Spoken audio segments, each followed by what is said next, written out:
Hello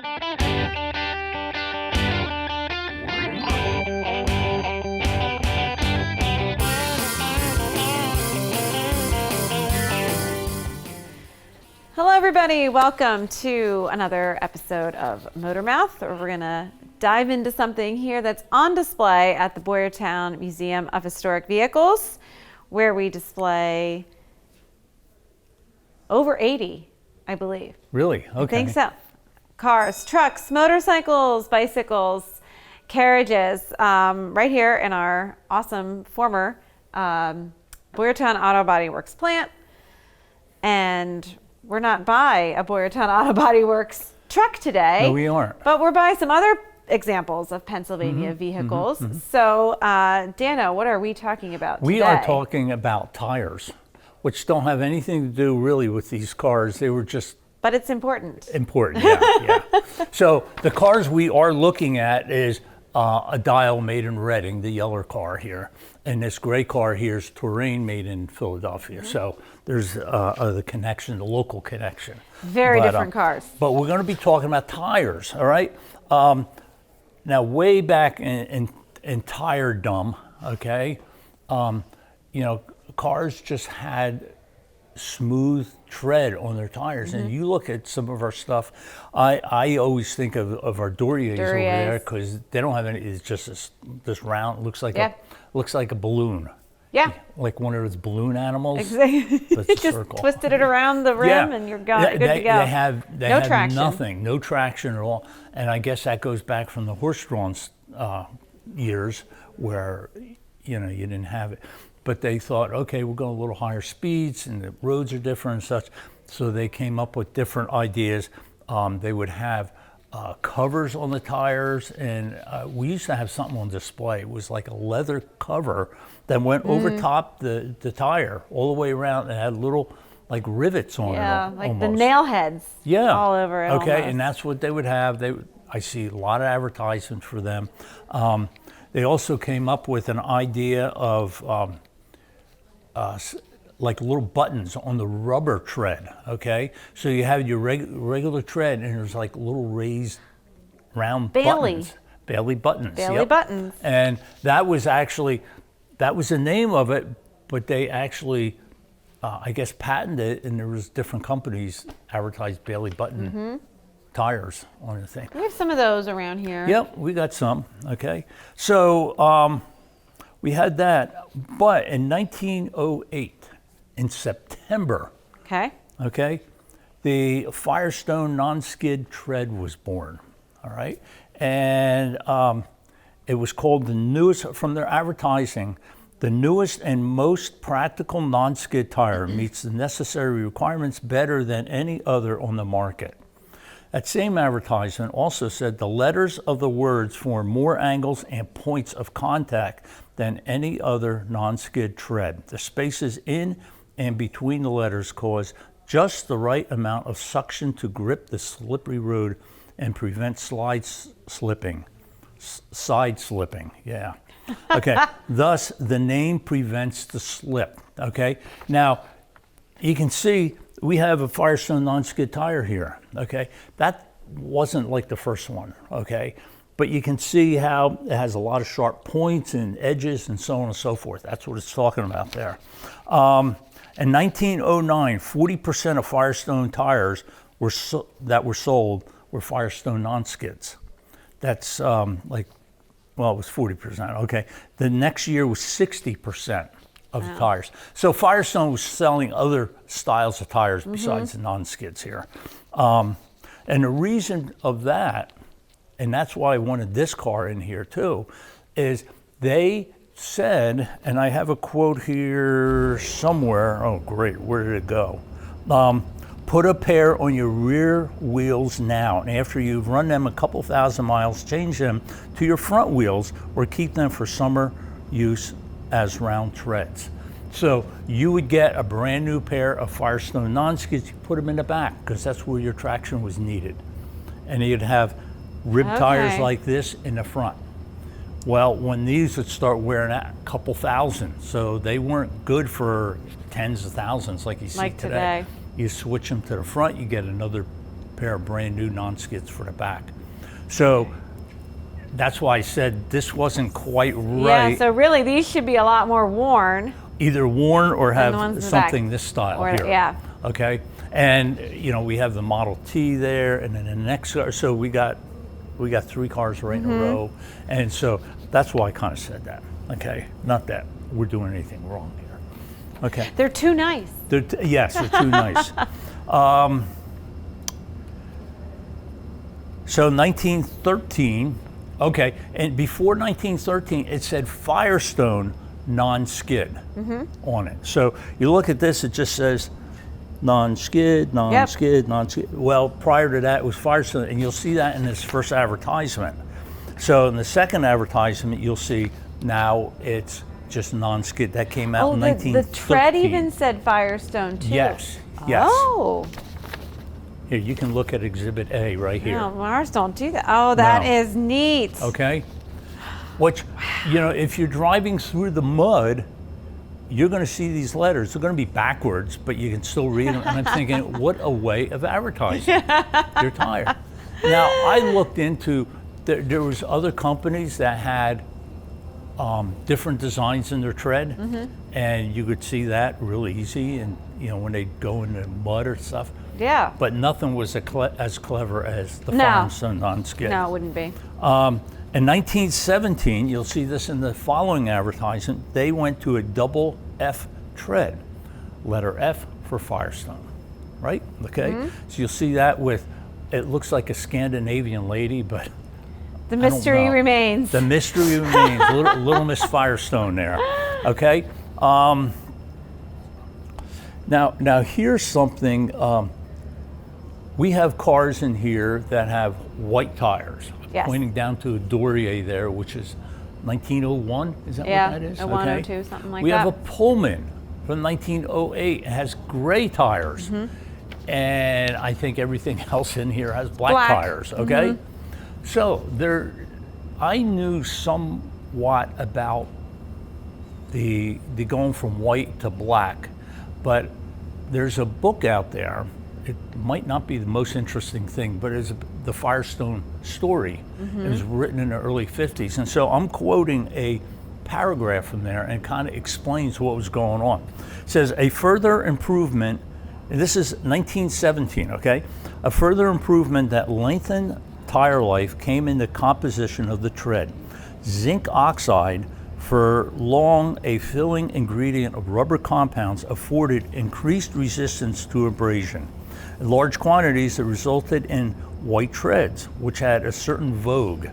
Okay, you wanted to be cool, you had white tread.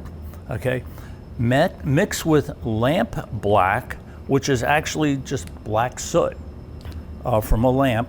Lamp black sounds nicer, I guess. Yeah, okay. It further toughened the tread and lessened the stretch. Besides these elements, there was carbon black, derived from burnt natural gas and sparingly used for color effect. So that's what they did, just put it in there. And I'm thinking, we're still looking at gray tires. I'm thinking that, okay? When the war created a shortage of zinc, that's World War I, larger amounts of carbon black were substituted for it. Discovered that this coloring agent was a marvelous reinforcing agent. Treads now had acquired vastly more stamina, longer wearing quality. So that's why we got black treads.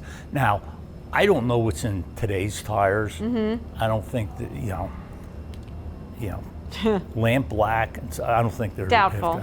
But, you know, it's artificial, Right. probably coloring. It's, Lot of I chemical really stuff. don't know. But, you know, we're so used to it now. So if we went to a different color, you know. And I've seen online, there's a company I saw a few years ago that had blue tires. It was a European company. Yeah. It was like beyond having the Vogue. Right. Yeah. But it would definitely set you apart. Oh, definitely. They were for I would like, notice that. It looked like it was for like high-end sports Yeah. cars. You know, like Yeah. $200,000 cars, that kind of stuff. Yeah. Which I don't have. People that can afford to buy unnecessary tires Yeah, for well, their cars. they want to be noticed. Exactly. It's like an ego Right. thing. Okay. All right. Reproduction tires. So we're looking at these tires here. these tires are not that old. You know, They are not 1914 yeah, tires. you can buy these tires Yeah. today. Coker Tires has them all different sizes. They have, with the non-skids, you have it white as far as black too, and maybe they even have gray, I don't know. But so the whole reproduction thing is interesting too, and I came across something in a Popular Mechanics from 1951. They had a race from Chicago to New York with two cars. One was a steam car, was a gasoline car. Very interesting. The two guys did it, and it was just the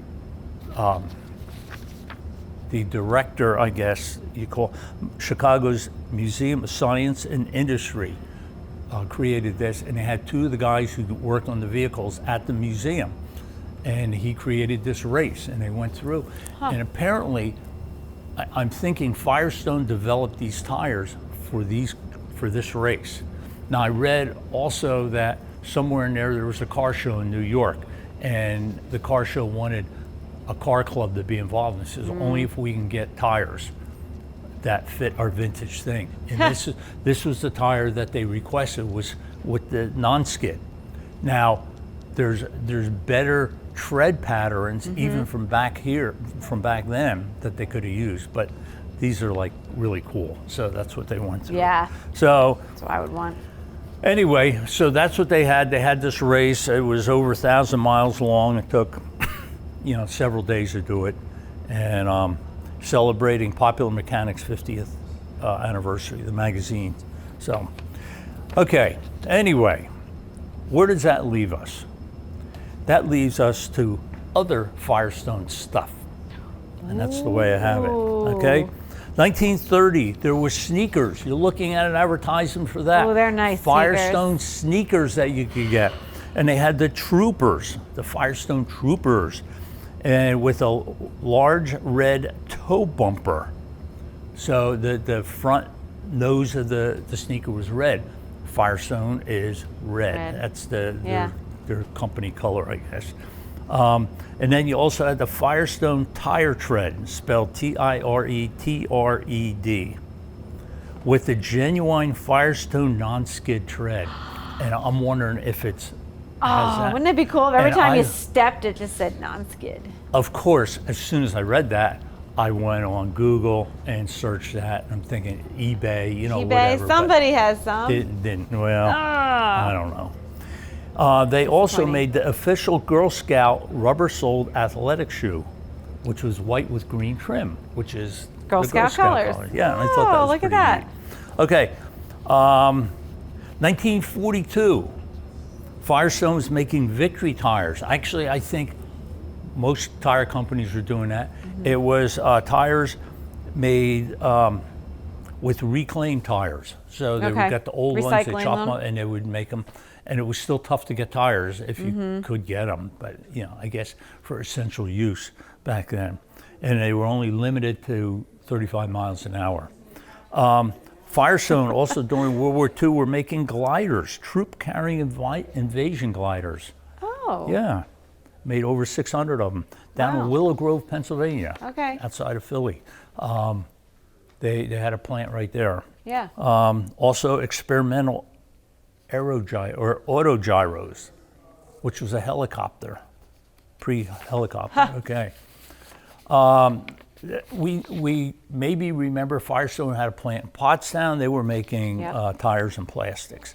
Okay, now the last thing. This is not something Firestone made, but they were involved. Professional basketball team based in Akron, Ohio was called the Akron Firestone Non-Skids. That is great. Okay. One of 13 founding members of the National Basketball League, NBL. Actually, the team, not the league, but the team was formed in 1932. It was like an industrial league, amateurs who who worked for the company and they had this. The company team. 1937, they came up the league, so now they're professionals here. And in 1933, they had a championship game and they beat the Indianapolis Kutskys, Kautsky's. and it was named after a person. The non-skid is much better. Yeah, than it is. non-skid. 1935, the Non-Skids joined the Midwest Basketball Conference.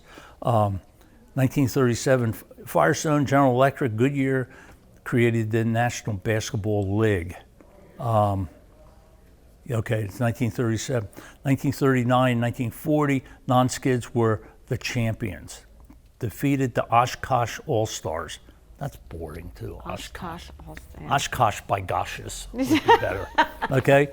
1940-41, following the season, they disbanded, and the only team in town was the Akron Goodyear Wingfoots. After the 48-49 season, the NBL, the league, merged with Basketball Association of America, which is the BAA, creating the National Basketball Association, NBA, which we know of today. Yeah. And but the Akron Non-Skids. And I looked at, they had a list online. I had it on here, I got rid of it. I figured, we don't need to talk about it. But one of the players was Chuck Taylor. Now, when I was a kid, Chuck Taylor sneakers were like the thing to have. Yeah. But they weren't Firestone Non-Skid sneakers. No. They were Converse All-Stars, I believe. Yes. Yeah. I think they were called Chucks or something like that. So. Popular with the skateboarding crowd. Oh, okay. I wasn't a skateboarder. Nor did I have Maybe Jan and Dean were. My parents were thrifty, and we always got them. I remember getting sneakers when I was a kid. I think they were $3 a pair. Ugh. Yeah, sneakers have gone up. And I remember one store near us, they had green soles on them, which was kind of cool. Oh, yeah. Yeah. They weren't. But you'd wear through, it was just the first, and within a couple of weeks, They you'd were be not down green to anymore. the, I don't know, whatever color that Yeah. is, white. So, okay, anyway, that's all I have about these. And so remember, if you have a car, this would probably be the proper way to have it with these tires until your non-skids wear out, then you're allowed them in to the put front. it there. So I'm going to go at Hershey and I'm going to analyze all Oh, those you cars should. this You year. should point it out to them. Oh yeah, they'll throw me out. That'll get you far. Oh yeah, Far out they will. Far out the front exit. Yeah. So. Okay, that's it. Well, thank you everyone for joining us. Come here and check out all of our tire treads. See if you can find the Bailey button too while you're in here. Yeah, I'm trying to think where that is. I know where it is. Oh, okay. And we are open 7 days a week. Please visit us here at the Boyertown Museum and make sure you subscribe to us on our YouTube channel and catch all of our episodes of all of our shows. Thank you so much, and we will see you next time.